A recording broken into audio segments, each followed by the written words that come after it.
صلى الله عليه وآله وسلم.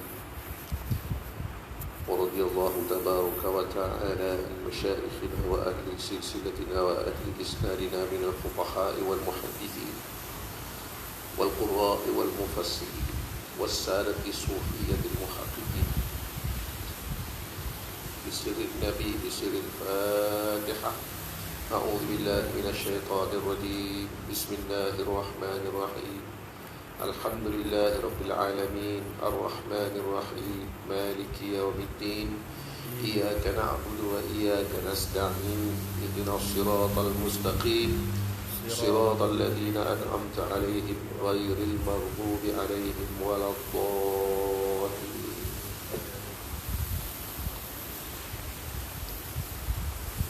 اللهم صل وسلم على حبيبنا ونبينا محمد وعلى آله وصحبه وسلم تسليما كثيرا.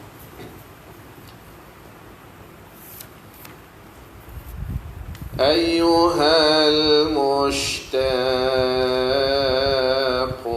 لا تنامي،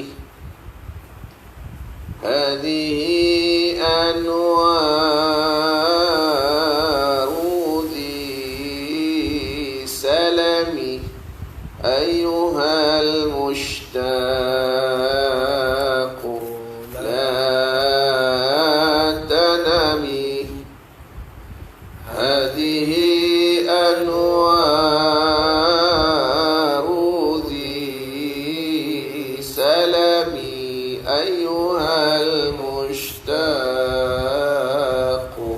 لا تنامي، هذه أنوار ذي سلم. أيها المشتاق لا تنامي، هذه أنوار ذي سلم. عن قريب أنت في الحرم، إن خير العرب والعجم. قف أمام القبر في أدبي، مثلا في أشرف رتبي. أيها المشتاق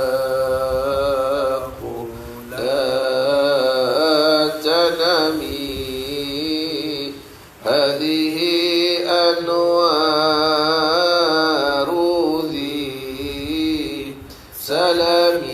عن قريب أنت في الحرم، عند خير العرب والعجم. في مكان القرب والقرب، والرضا والجود والكرم. ليس كالمختار في البشر، فهو ملء السمع والبصر. أيها المشتاق لا تنامي، هذه أنوار ذي سلم. أيها المشتاق لا تنامي، هذه أنوار ذي سلم. وحد التاريخ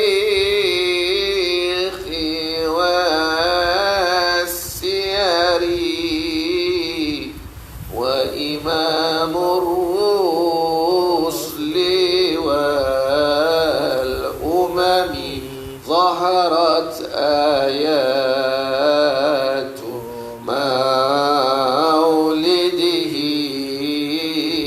فجلت عن كنه سودده أيها المشتاق لا تنمي هذه أنوار ذي سلام عن قريب أنت في الحرم عند خير العرب والأجم ومنت وأظلم فله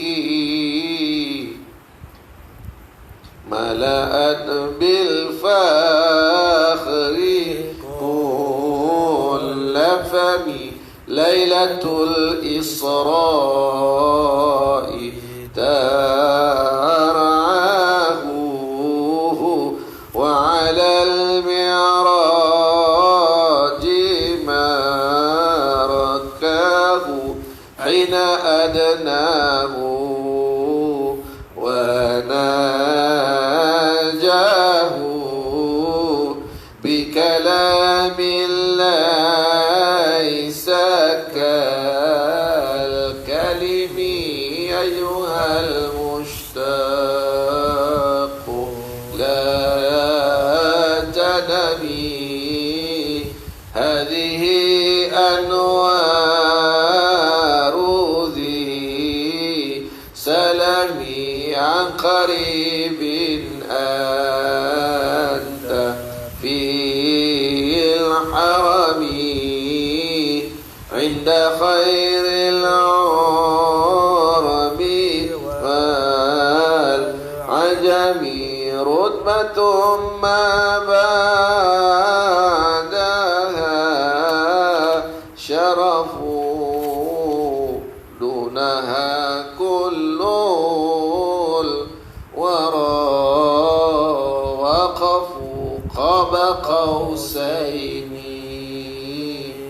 لها طرف ثم أو أدنى إلى القمم أيها المشتاق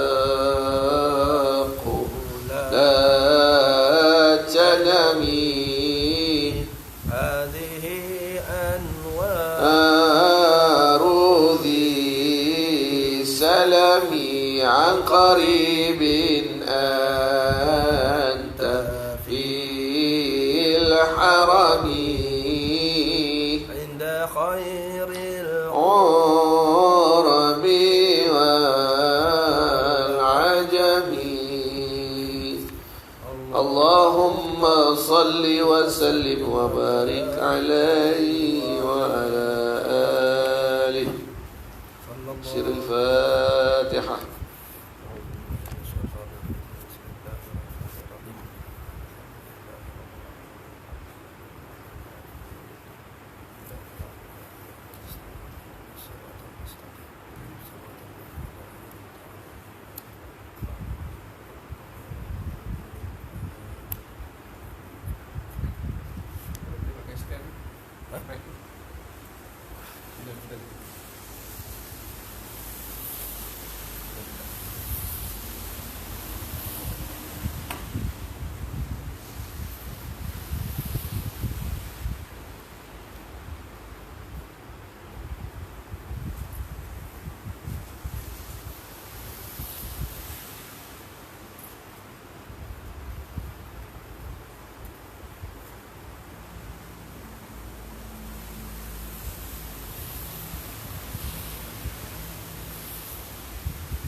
Assalamualaikum warahmatullahi wabarakatuh.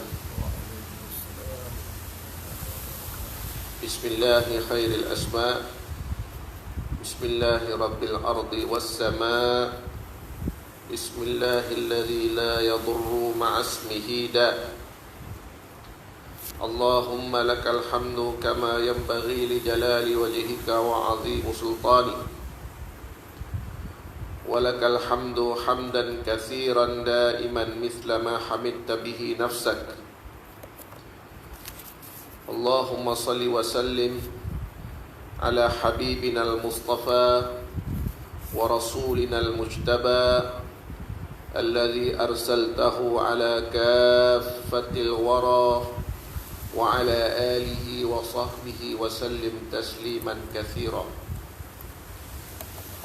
اللهم إنا قد خرجنا من حولنا وقوتنا إلى حولك وقوتك ومن علمنا إلى علمك ومن إرادتنا إلى إرادتك فأعوذ بك اللهم أن أقول زورا أو أغشى فجورا أو أكون بك مغرورا ثم أما بعد. Kita menggunakan kitab Pelita Penuntut, terjemah daripada Risalah Ta'limul Muta'allim Tariqut Ta'allum bagi Al-Allamah Al-Syekh Az-Zarnuji radhiyallahu ta'ala anhu wa ardahu, yang diterjemahkan oleh Syekh Muhammad Syafi'i bin Abdullah bin Muhammad Ahmad Rangkul Langkit Fatani radhiyallahu ta'ala anhu wa ardah wa nafa'na bihi wa bi'ulumihi wa bi asrarihi wa bi madadihi amin ya rabbal alamin. Terakhir kita sampai di muka surat 5 yang bawah sekali tu, maka wajiblah atas. Muka surat 5 baris yang ke bawah sekali. Maka wajiblah atas tiap-tiap manusia. Baik. Qala al-musannif rahimahullahu ta'ala. Bismillahirrahmanirrahim. Maka wajiblah atas tiap-tiap manusia mengetahui akan dia, dan hanya sesungguhnya telah mengarang oleh As-Sayyid Al-Imam Al-Ajal Al-Syahid dan Al-Syihad ya, haya terkan Nasiruddin Abul Qasim akan sebuah kitab yang bicarakan perangai-perangai, dan sebaik-baiklah barang yang ia karang itu.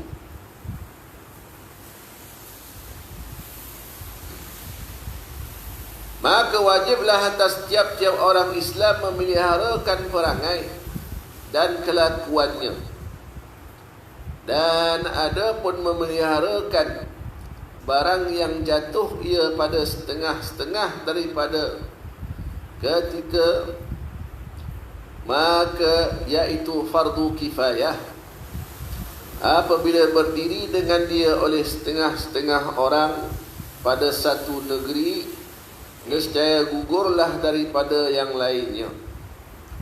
Maka jika tiada ada pada negeri itu satu orang yang berdiri dengan dia, yakni menunaikan fardu kifayah itu tadi, nescaya bersekutu sekalian mereka itu pada dosanya, sama-sama tanggung dosa. Maka wajiblah atas raja, pemerintah, bahawa menyuruh ia akan mereka itu dengan yang demikian itu, yakni menjalankan kewajipan fardu kifayah, dan mengerasi ia akan ahli negeri atas demikian itu, dikuat-kuasakan.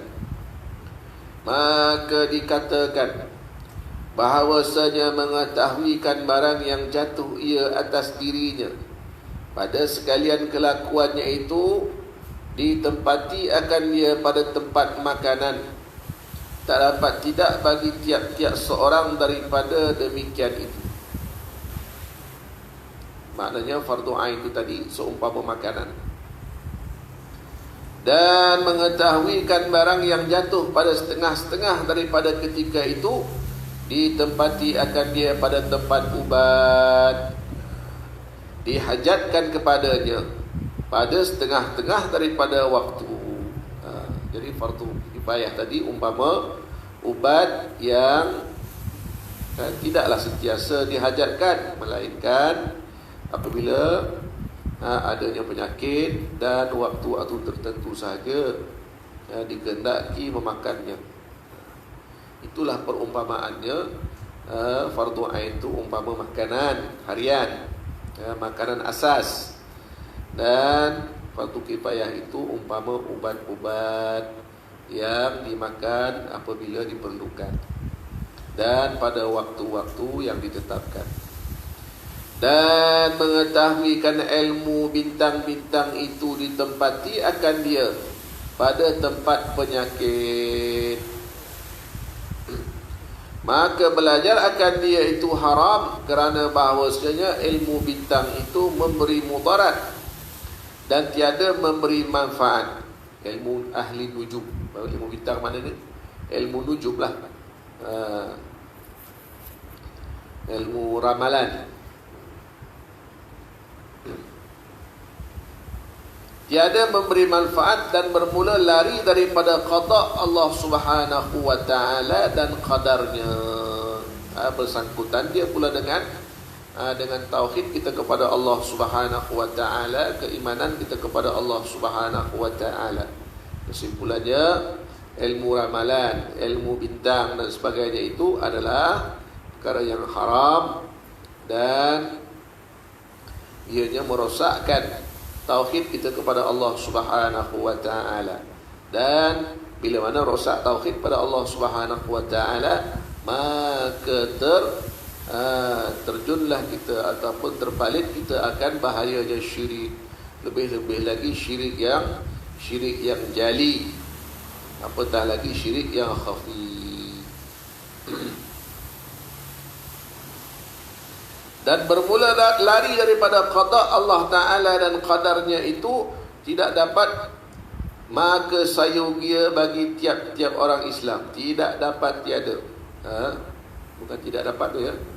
Tidak dapat tiada maka sayogia bagi tiap-tiap orang Islam bahawa mengerja ia pada sekalian waktunya dengan menyebutkan Allah Ta'ala, iaitu dengan berzikir mengingati Allah Subhanahu wa taala pada sekalian waktu ini adalah jalan supaya hati cenderung hati sentiasa ingat akan Allah Subhanahu wa taala, supaya hati tidak ghaflah. Ghaflah ni terbagi pada banyak, antaranya ghaflah pikiran kita. Ghaflah pikiran kita, lupa Allah Subhanahu wa taala. Ghaflah hati pula ialah terhijab. Terhijab kita dengan Allah Subhanahu wa taala. Di kepala kita lupa, di hati kita terhijab. Ini sebagai ghaflah.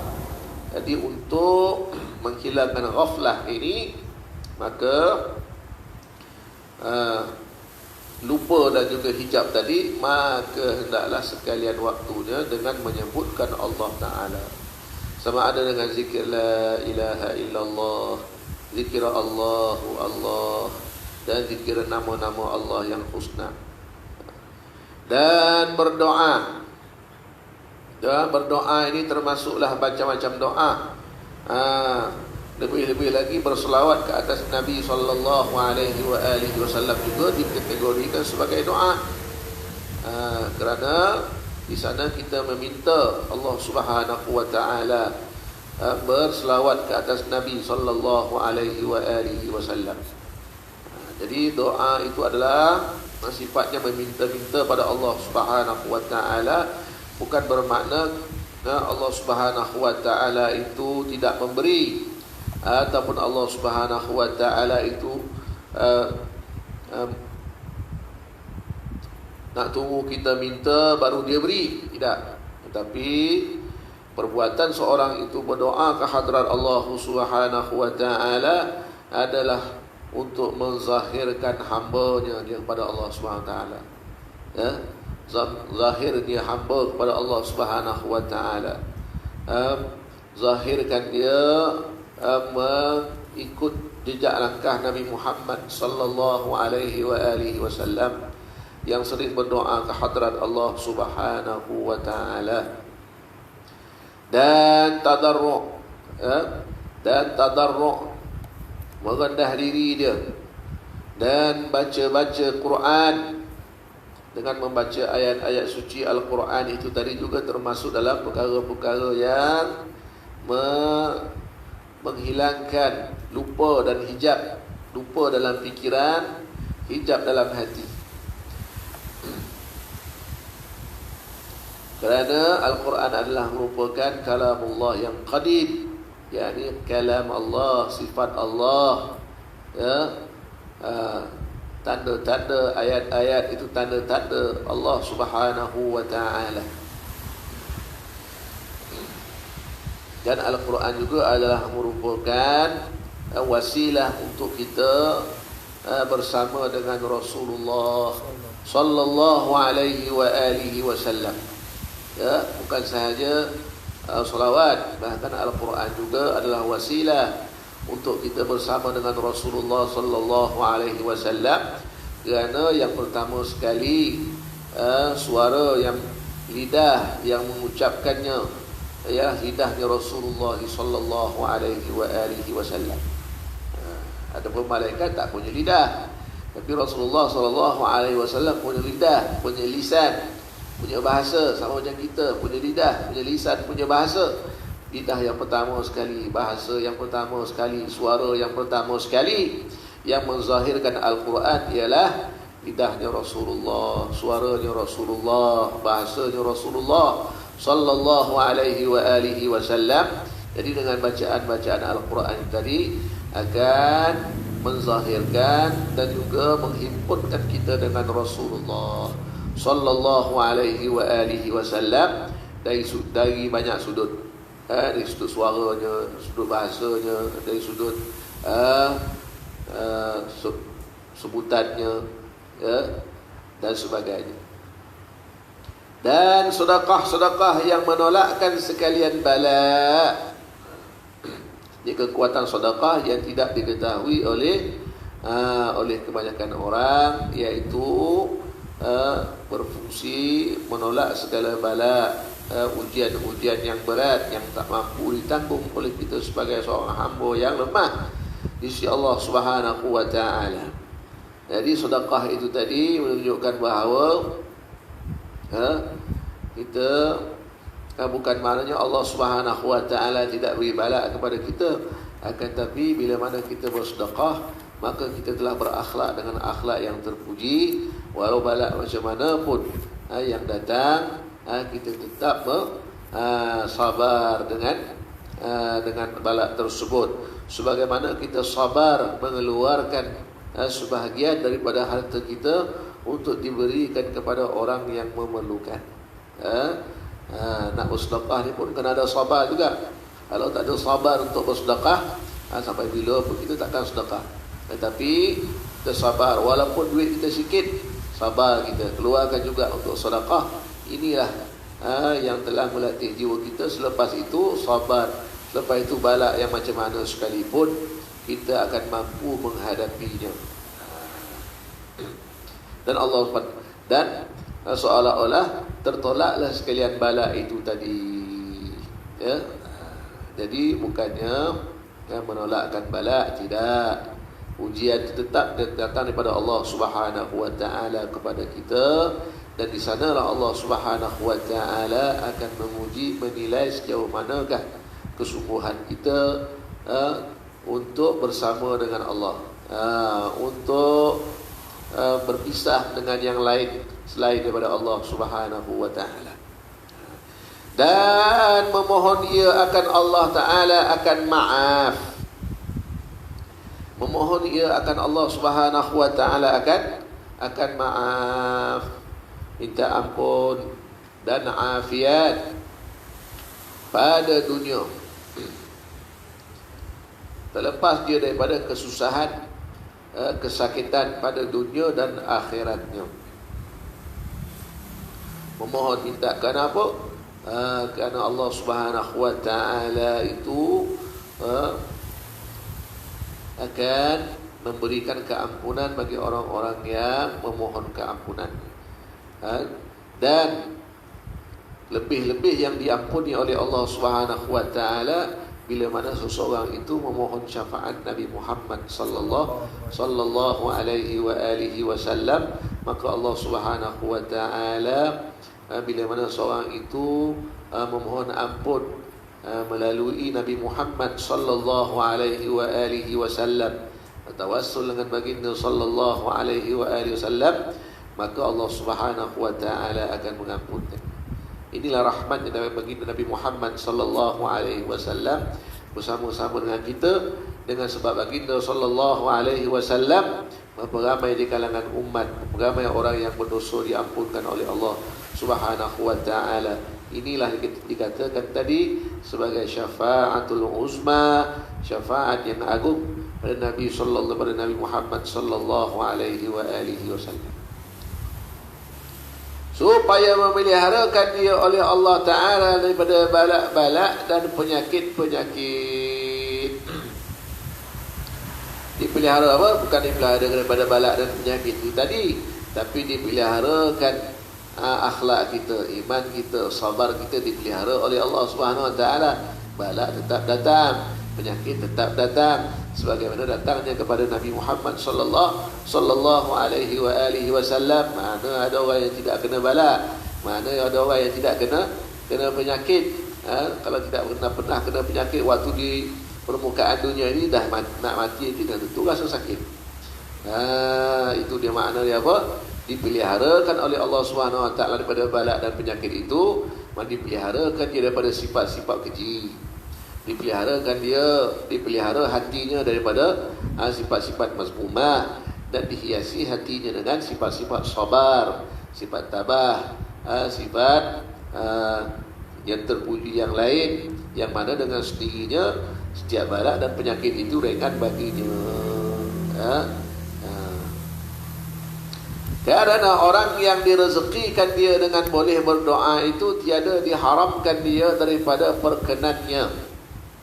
Sesungguhnya bala itu telah ditakdir akan dia, serta tak dapat tidak mesti kenanya, tetapi memudahkan dia oleh Allah Ta'ala atasnya. Itu tadi. Dan merezeki ia akan dia dengan sabar, dengan berkat doa itu. Melainkan apabila belajar ia akan ilmu bintang-bintang itu, qadar barang yang boleh mengetahui dengan dia akan qullah, dan waktu-waktu sembahyang, ilmu falak, qadar ilmu falak. Lebih pada ilmu falak tu, kalau ada yang tambahan daripada qadar ilmu falak itu yang diharamkan, ya.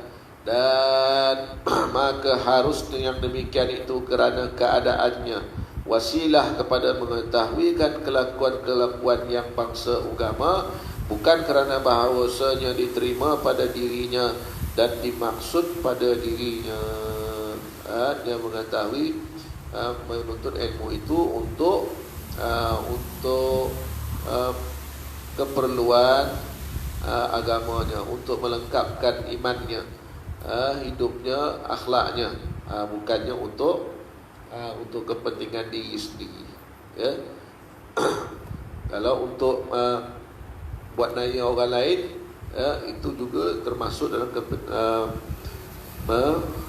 meminta untuk kepentingan diri sendiri. Inilah yang diharamkan. Tapi untuk maslahat umum, untuk manfaat umum, untuk manfaat umat Islam, maka sekadar yang wajib, sekadar yang diperlukan itu menjadi wajib pula. Jadi itu makna bagi yang wajib dan yang kifayah dan yang dilarang. Kata para hamba, maka apabila kita dapat mengetahuikan yang demikian itu dengan yang lain daripadanya, maka tiada sayugia kita belajar akan dia, kerana ghalib kebiasaan sangat orang yang masuk kepada belajarkan ilmu bintang-bintang itu terlajak kepada bicarakan hikmat-hikmatnya, melampaui batas. Maka yang demikian itu membawa kepada yang ditakuti, seperti sabda Nabi sallallahu alaihi wasallam, man hala haulal hima yushiku an yaqa'a fi. Artinya siapa-siapa juga yang berkeliling di daerah keliling, kala yang ditegah, nescaya hampir-hampir bahawa jatuh ia padanya. Kala apa tu? Keliling kelalang. Keliling kelalang. Yang ditegah nescaya hampir-hampir bahawa jatuh ia padanya. Maknanya apa? Kalau walaupun sikit-sikit, tetapi kalau dilalaikan ataupun melampaui batas, maka boleh menyebabkan mudarat. Jadi ilmu itu bukan ilmu yang menyuluh kepada kebaikan, tetapi ilmu itu menjadi hijab. Ilmu menjadi hijab pada Allah Subhanahu wa taala. Sibuk dengan ilmu tapi lupa Allah Subhanahu wa taala. Jadi ilmu ini adalah ilmu yang mudarat, bukannya ilmu yang bermanfaat. Ilmu yang bermanfaat semakin banyak dituntut, maka semakin kuat ingatannya kepada Allah Subhanahu wa taala, semakin terbuka hijab hatinya, semakin hilang ghaflahnya dalam pikirannya, kelupaannya, makin tersikap hijab di dalam hatinya, menyaksikan Allah Subhanahu wa taala dalam setiap martabat yang wujud. Dan ada pun belajar ilmu bomoh yang boleh mengetahui dengan dia akan kelakuan-kelakuan tubuh badan pada sakarnya dan sakitnya.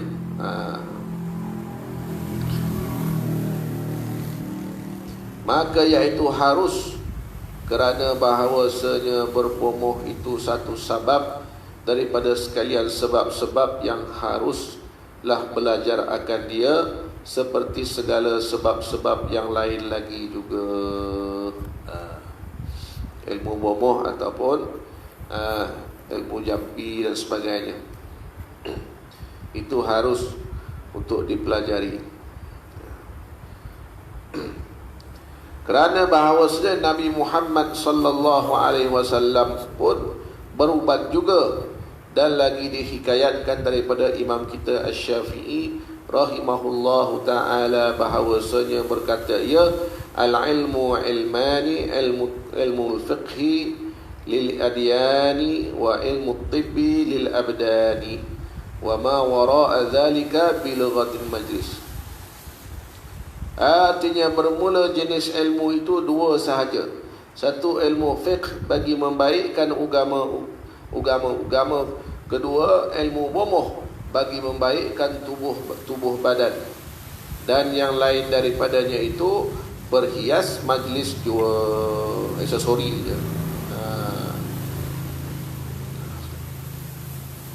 Jadi ilmu yang ilmu agama, ilmu perubatan tubuh, ini antaranya ilmu yang dikatakan dua kategori yang besar.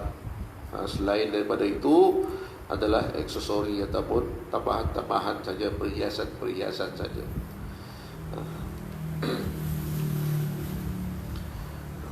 Tadi ada orang yang mengatakan bahawa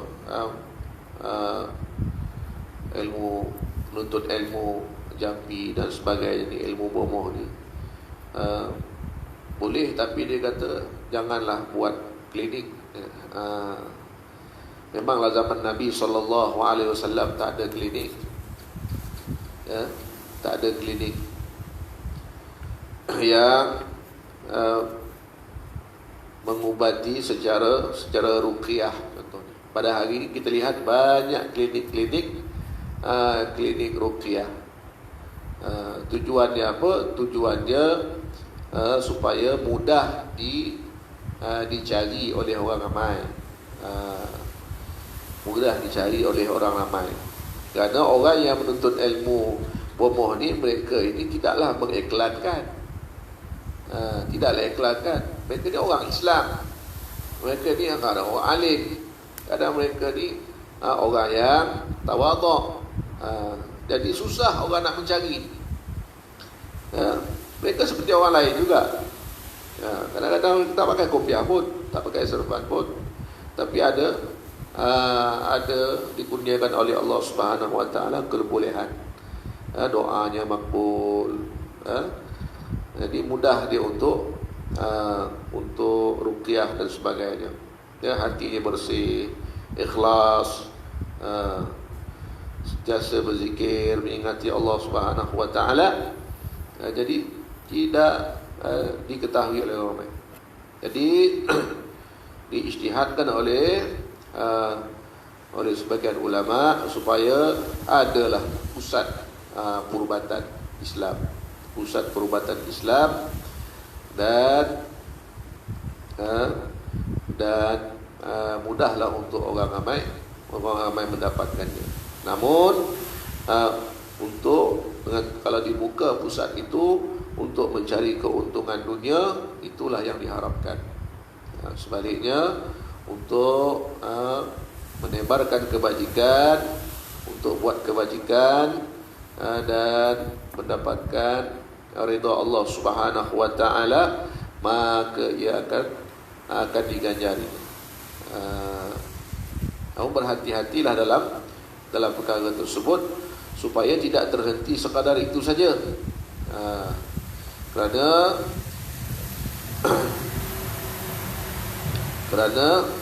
perjalanan sebagai seorang hamba itu makin jauh, lebih jauh daripada itu. Jangan sampai kita terhenti disebabkan kita pandai mengubat orang lain, kita berhenti sekadar itu dan mula mencari rezeki dengan cara itu. Tak boleh. Kena teruskan lagi perjalanan, jangan tersangkut di situ.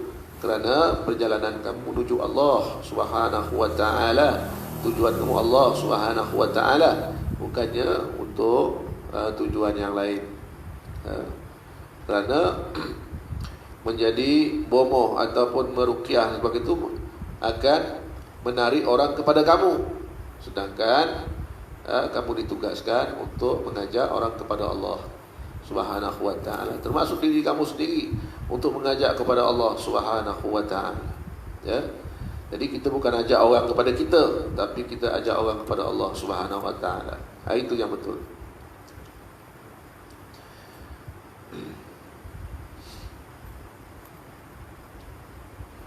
Dan ada pun mentafsirkan mahiyah ilmu dan hakikatnya itu, maka iaitu suatu sifat yang nyatalah dan teranglah dengan dia bagi yang mempunyainya oleh perkara-perkara yang disebutkan. Dan bermula ilmu fiqh itu mengetahuikan yang halus-halus daripada ilmu yang halus-halus, yang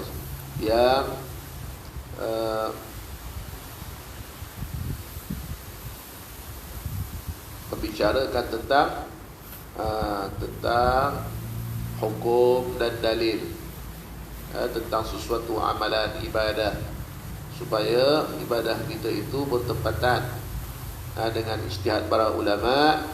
Mudah-mudahan ianya tidak jauh daripada ibadahnya Rasulullah sallallahu alaihi wasallam.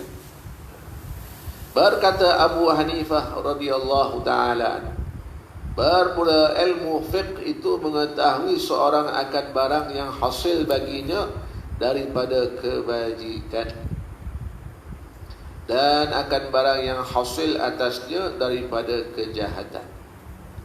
Apa faedah kebajikan, apa pula akibat kejahatan? Itu dia punya ma'rifahnya. Di sebalik ilmu fiqh tadi. Jadi bila mana mengetahui akan faedahnya kebajikan, maka berlumba ia mengerjakannya. Dan bila mana mengetahui ia akan akibat daripada kejahatan, maka berlumba pula meninggalkannya. Dan ini makna terlebih umum daripada makna ilmu fiqh yang boleh mengetahui dengan dia akan kelakuan mukallaf. Orang yang mukallaf maknanya orang yang ditaklifkan agar dia boleh menanggung dosa dan menerima pahala. Itulah istilah fiqh. Ataupun orang yang telah pun dikurniakan oleh Allah Subhanahu wa taala dengan kebolehan berfikir, kebolehan merasa apa yang ada dalam hati dan sebagainya. Dan berkata ia pula, tidaklah ilmu itu melainkan kerana beramal dengan dia. Ilmu itu tidak lengkap, tidak sempurna, tidak menjadi, melainkan bila mana beramal dengan dia. Dijadikan amalan, dijadikan amalan yang mana amalan itu dizahirkan daripada tubuh badan, panca indera dan sebagainya. Dan bermula beramal dengan dia itu, meninggalkan yang bersegera bagi yang bertangguh-tangguh. Bila mana terdapat ilmu tadi, maka bersegera ia mengamalkannya. Dah tahu yang wajib, segera menunaikannya wajib. Belajar lagi, tahu lagi yang wajib, satu lagi wajib, kewajipan, segera amalkan. Tahu satu lagi perkara yang haram, segera tinggalkan. Tahu satu lagi perkara sunat, berlumba-lumba. Kalau tak buat perkara sunat ni rugi banyak. Dan dikehendaki dengan yang bersegera itu dunia, dan bekerja-kerja dengan segala pekerjaannya, dan berkehendak dengan yang bertangguh-tangguh itu akhirat, yakni syurga, dan barang yang padanya daripada pangkat-pangkatnya, kerana tiada mungkin hendak menghasilkan keduanya sama sekali, kerana keduanya berlawanan.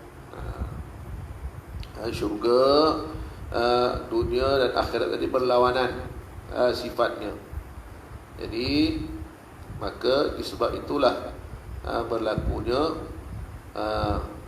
beberapa pekerjaan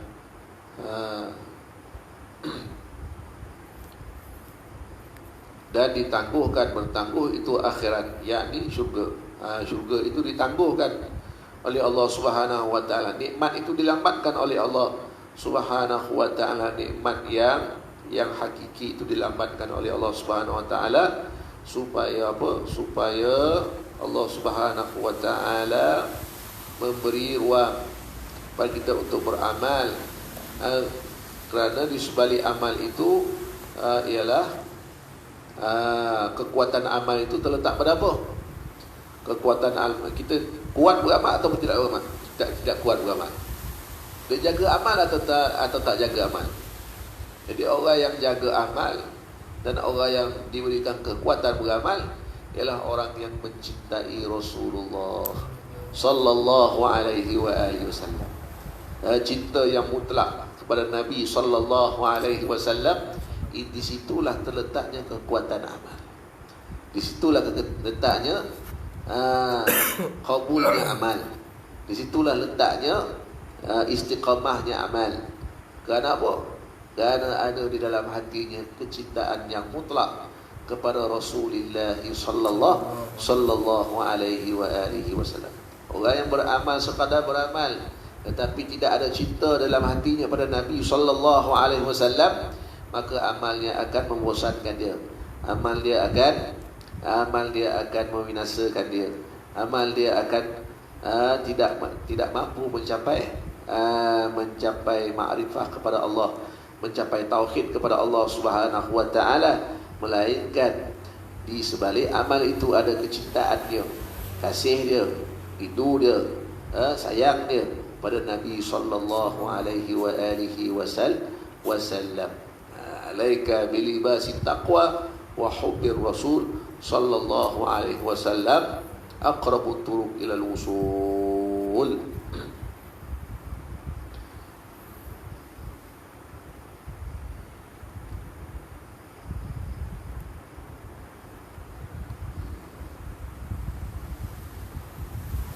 Maka sayudialah bagi seorang manusia bahawa tiada lupa ia daripada mengenalkan dirinya dengan lemah,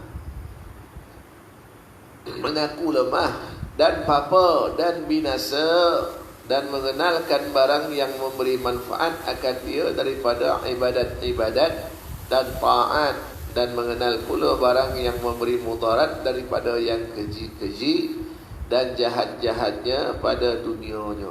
Kenal saja, ya, mengetahui, boleh beza. Mengenal tu maknanya boleh beza mana satu yang mudarat, mana satu yang manfaat. Gini sebab apa? Yang manfaat orang kata mudarat, yang mudarat orang kata manfaat. Ini makna dia tak kenal lagi, jahil lagi. Jadi hendaklah orang seorang itu mencari perkara-perkara tujuan, jangan lupa daripada perkara mengenalkan dirinya dengan kenal diri dengan lemah, papa dan binasa. Mana tak ada lah. Lemah, tak ada kuasa. Binasa, papa, tak ada kekayaan walau sikit pun. Binasa, tak ada jasad walau sikit pun. Maknanya apa? Maknanya kembalilah kepada Allah Subhanahu wa taala. Mengenal diri itu dengan bila mana tahu bahawa Allah Taala itu maha kuasa, tahu Allah Subhanahu wa taala itu maha kaya, bijaksana, dan tahu Allah Subhanahu wa taala itu kekal, tidak binasa. Mengetahui sifat-sifat Allah Subhanahu wa taala itu tadi, maka ini adalah satu daripada usul kenal. Boleh beza, boleh beza.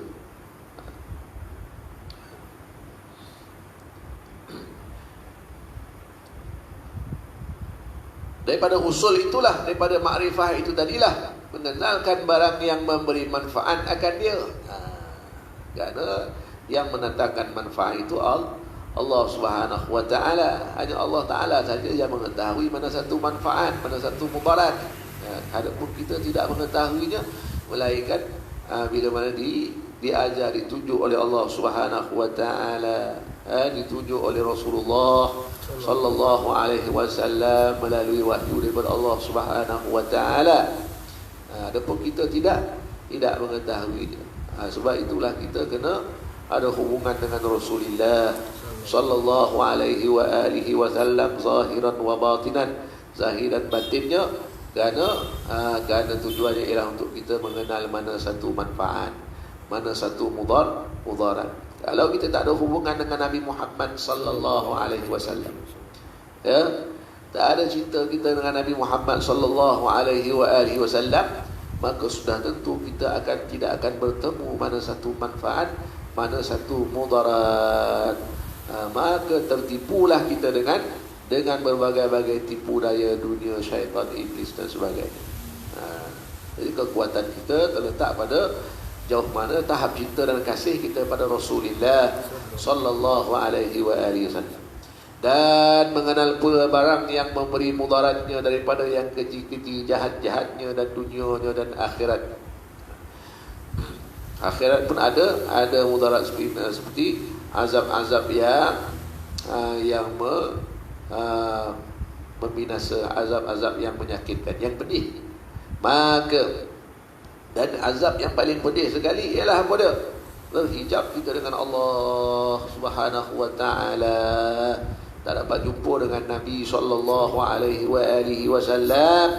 itulah azab tanda azab yang pedih. Azab neraka tu ringan lagi. Kalau dibandingkan dengan azab itu dihijab dengan Allah Subhanahu Wa Taala, tu lebih azab lagi. Tak dapat bertemu dengan Nabi SAW, tak disyafaatkan oleh Nabi SAW, itulah azab yang paling menyakitkan lagi. Dan mencapai ia akan barang yang memberi manfaat. Siapa yang mencapainya? Allah Subhanahu Wa Taala yang mencapainya. Datang manfaat pada kita hari ini disebabkan anugerah Allah Subhanahu Wa Taala, baiknya Allah Subhanahu Wa Taala, bukannya baik diri kita ataupun baik orang lain. Kita pandang baiknya Allah Subhanahu Wa Taala. Bila kita jumpa orang baik, maka naklah kita pandang yang baik itu Allah Subhanahu Wa Taala, jangan pandang orang baik tersebut. Kalau kita pandang orang baik tersebut, maka kita tidak tertutuplah kita daripada pandangan Allah Subhanahu Wa Taala. Sebaiknya setiap kebaikan yang dilakukan oleh makhluk itu adalah baiknya Allah Subhanahu Wa Taala. Karena Allah Subhanahu Wa Taala itulah usul bagi segala kebaikan. Kemudian sah menjauhi ia akan barang yang memberi mudaratnya, supaya tidaklah akalnya dan ilmunya itu jadi hujah atasnya. Jadi hujah atasnya maknanya apa? Kita tidak gagal untuk mencapai natijah yang sepatutnya. Sebab itu menjauhi barang-barang yang mudarat tadi, yang zahir maupun yang batin. Maka bertambah-tambahlah siksanya. Disebabkan apa? Disebabkan dia menuntut ilmu, berfikir dan sebagainya, tetapi tidak menjauhi perkara-perkara yang mudarat, yang boleh merosakkan akalnya dan merosakkan ilmunya, seperti cenderung ia kepada hawa nafsunya, memandang dia kepada dirinya, melupakan pada Allah Subhanahu Wa Taala, dan terhijab dengan Allah Subhanahu Wa Taala, tidak ada rasa cinta pada kasih Nabi kepada Nabi sallallahu alaihi wasallam. Jadi maka ilmu itu jadi hujah padanya. Kamu ada ilmu tapi tidak dapat manfaatnya. Jadi perbuatan tersebut adalah sia-sia. Jadilah ilmu yang didapati itu disangkanya ilmu, tetapi ianya adalah racun yang mendatangkan mudarat. Dan kita berlindung dengan Allah Subhanahu Wa Taala daripada murkanya dan siksanya. Murkanya dan siksanya, maksudnya ialah berlindung pada Allah Subhanahu Wa Taala daripada terhijab dengannya, tidak dapat menyaksikannya, tidak dapat syuhud menyaksikannya. Sebab apa tak boleh menyaksikan Allah Subhanahu Wa Taala? Sebab tak ada cahaya. Tak ada cahaya, maka tak dapatlah menyaksikan Allah Subhanahu Wa Taala. Sebab apa tak ada cahaya? Sebab tidak ada rasa cinta dan kasih pada Nabi Muhammad sallallahu alaihi wasallam. Kerana cinta yang kasih yang mutlak pada Nabi Muhammad sallallahu alaihi wasallam itulah yang menjadi cahaya ke dalam pada diri kita, yang dikurniakan oleh Allah Subhanahu Wa Taala, dan dengan cahaya itulah kita syuhud melihat akan Allah Subhanahu Wa Taala dengan penuh keindahan sifat-sifatnya, kesempurnaan nama-namanya, kehebatan zatnya dan sebagainya. Dan hanya sungguhnya telah datang pada menyatakan kemegahannya ilmu, dan kelebihannya. Ilmu dimasukkan di sini ialah ilmu tasawuf sebenarnya. Kerana apa? Kerana ia merangkumi keseluruhannya, zahir dan batin. Jadi situ ada kemegahannya dan kelebihannya banyak. Oleh beberapa banyak daripada ayat-ayat dan hadis-hadis yang sahih lagi masyhur, setengah daripadanya barang yang diriwayatkan oleh Abi Darda radhiyallahu taala anhu, bahwasanya berkata ia, bersabda Nabi sallallahu alaihi wa alihi wasallam, man salaka tariqan yatlubu fihi ilman salakallahu bihi tariqan ila min turuqil jannah wa innal malaikata la tada'u ajnihataha li talibil ilmi wa innal alima yastaghfir lahu ma fis samawati wal ardi wal hitan fi jawfil ma wa inna fadlul alim ala al jahil ka fadlil qamari lailatul badri ala sairil kawakib wa innal ulama'a warathatul anbiya'i fa innal anbiya'a lam yurithu dinaran wala dirhaman wa innama warathul ilma faman akhadhahu faqad akhadha bihadhin wafirin. Artinya siapa-siapa yang berjalan ia pada suatu jalan menuntuti ilmu.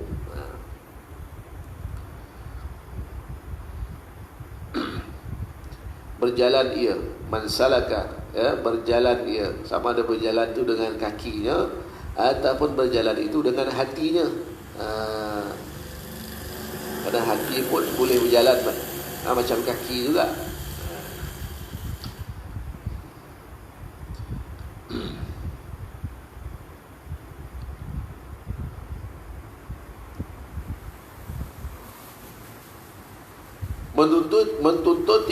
Menuntut ia padanya akan ilmu, nescaya akan satu ilmu, nescaya memperjalan oleh Allah Ta'ala akan dia. Bila dipilih oleh Allah Subhanahu Wa Ta'ala dapat menuntut ilmu, maknanya apa? Maknanya Allah Subhanahu Wa Ta'ala nak gunakan ilmu lah tu, lalu memperjalankan oleh Allah Subhanahu Wa Ta'ala akan dia pada satu jalan daripada jalan-jalan, pada satu jalan daripada jalan-jalannya. Satu jalan pun dah cukup dah. Kalau Allah Subhanahu Wa Ta'ala tu banyak jalannya untuk sampai ke hadrat Allah Subhanahu Wa Ta'ala, banyak jalannya untuk dapat ilmu. Tapi Allah Ta'ala bagi satu jalan, itu pun dah cukup. Kenapa? Kerana dia pemberian Allah. Allah bagi satu tu kira cukup. Kerana sebab Allah yang beri. Kalau manusia yang beri, satu mana cukup. Tapi kalau Allah bagi satu cukup. Itu adab kita dengan Allah Subhanahu Wa Ta'ala, sangka baik kita dengan Allah Subhanahu Wa Ta'ala. Itu dia. Dan bahawasanya para malaikat itu menghantar ia akan sayap-sayapnya, menghamparkan sayapnya bagi orang yang menuntuti ilmu, orang yang datang bertemu guru, kerana guru itu waris pada Nabi, pada Nabi itu ada cinta kasih. Mesti berlain. Tak ada guru daripada Allah, tidak. Guru mesti daripada Nabi sallallahu alaihi wasallam. Ya, apa pun guru yang ada sekarang ni, semuanya adalah mestilah ada ambilan daripada Nabi sallallahu alaihi wasallam, melalui perantaraan para ulama yang mewarisi akhlaknya, ilmunya Nabi Muhammad sallallahu alaihi wa alihi wasallam. Dan bahawasanya orang yang alim itu meminta ampun baginya oleh mereka-mereka yang di dalam 7 petala langit dan bumi. Didoakan oleh makhluk-makhluk yang lain yang mengisi alam ini. Didoakan dengan yang baik-baik. Ini antaranya orang yang berusaha menuntut ilmu. Jadi ini adalah lebih baiklah daripada dunia dan seisinya. Kalau sudah dunia dan seisinya itu mendoakan kita, lebih baik daripada harta, lebih baik daripada pangkat, kedudukan dan sebagainya. Maka pada ketika itu berlumba-lumba, kalau orang yang memahaminya, maka berlumba-lumbalah mereka itu melaburkan hartanya, membahagikan masanya untuk menuntut ilmu. Dan ikan-ikan dalam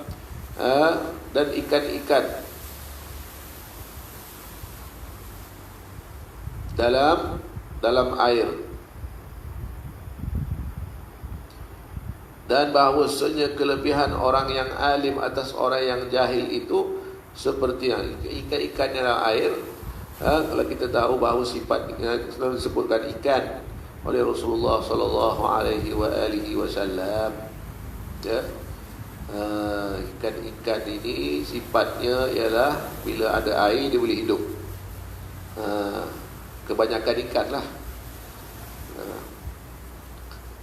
Tapi bila tak ada air dia mati. Ada juga ikan yang boleh tahan beberapa lama tak ada air, boleh hidup. Tapi bukan semua ikan macam tu. Tapi lama kelamaan mati juga. Kerana apa? Kerana perlukan air.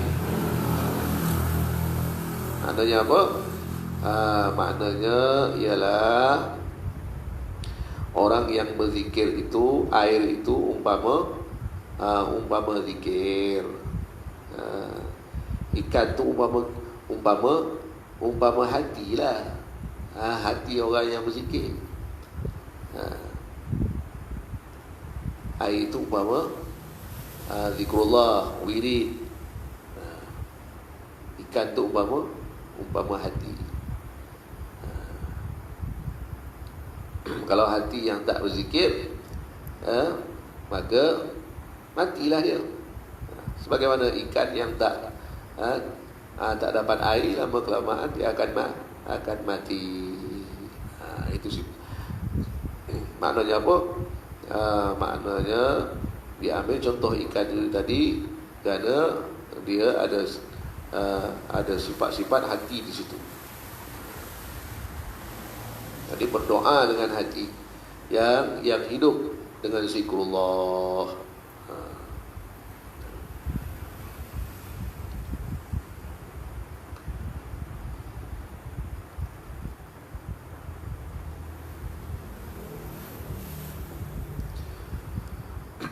Dan bahawasanya kelebihan orang yang alim yang dikurniakan ilmu atas orang yang jahil itu seperti kelebihan bulan pada malam penuh pertama, malam penuh purnama atas sekalian bintang-bintang. Saiz dosanya, dan juga hampir dia dengan matahari. Sebab apa bulan itu penuh? Sebab dia hampir dengan matahari. Sebagaimana Rasulullah sallallahu alaihi wasallam hampir dengan Allah subhanahu wa taala, maka cemerlanglah cahayanya. Berbeza dengan bintang-bintang itu tadi jauh daripada matahari, maka cahayanya tidaklah cemerlang seperti cahaya bulan tadi.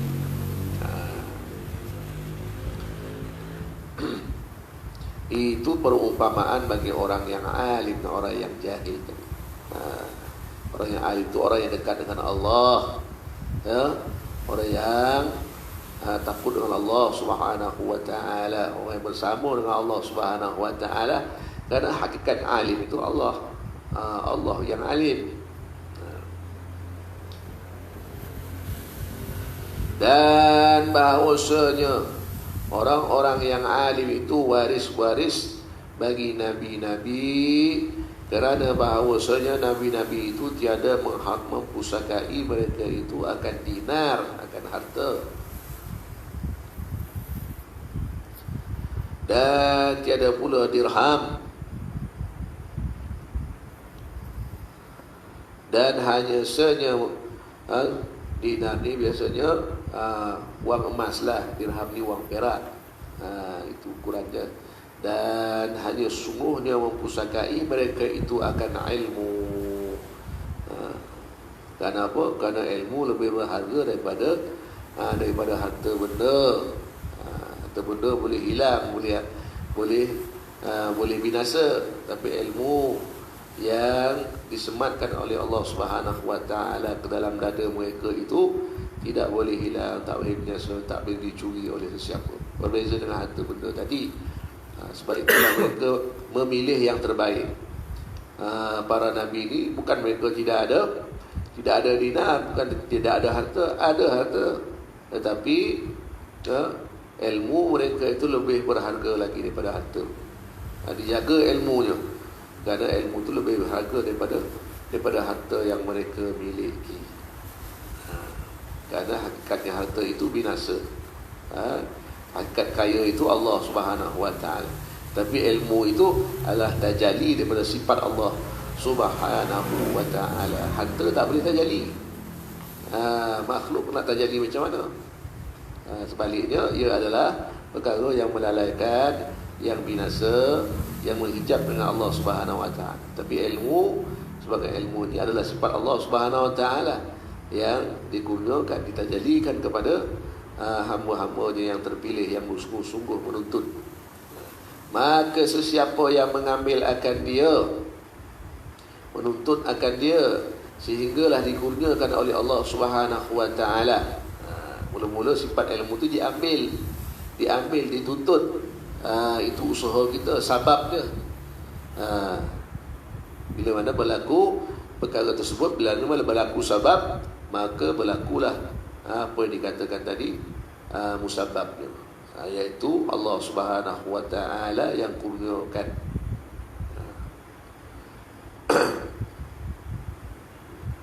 Maka hanya sesungguhnya mengambil ia dengan habuan yang sempurna. Mana habuan yang sempurna? Sebab apa? Sebab itu pemberian Allah Subhanahu Wa Taala ilmu itu tadi. Usaha menuntut itu adalah secara kasbinya, secara usaha kasbi, kasab.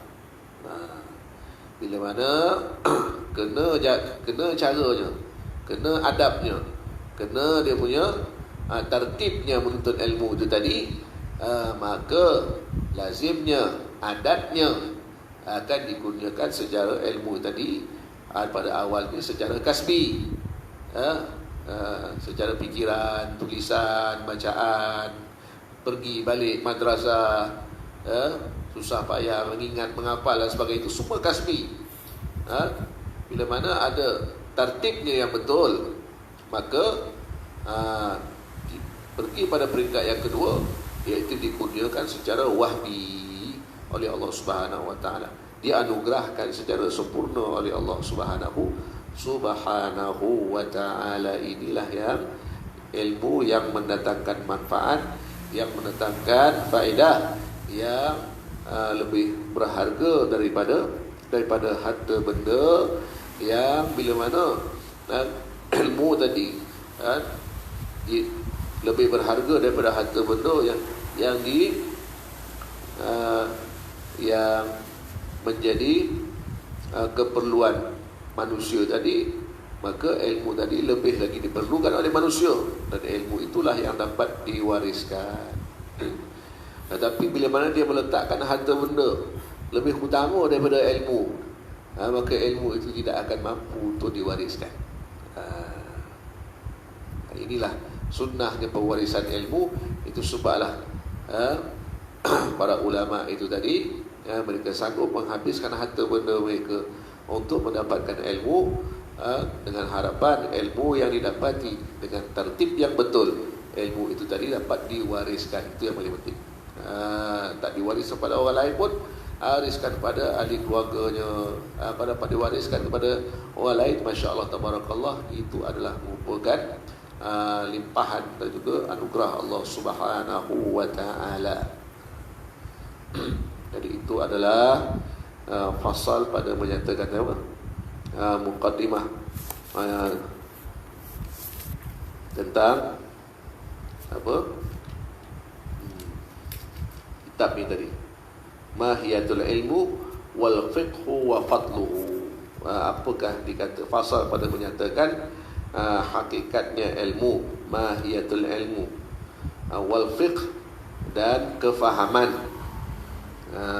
terhadap ilmu tersebut, dan juga fadluhu, yakni kelebihan-kelebihannya. Fasal yang seterusnya pada menyatakan faslun fil niyah fil hali ta'allum. Ini suatu fasal pada menyatakan niat tatkala hendak belajar dan menuntut ilmu. Wallahu a'lam.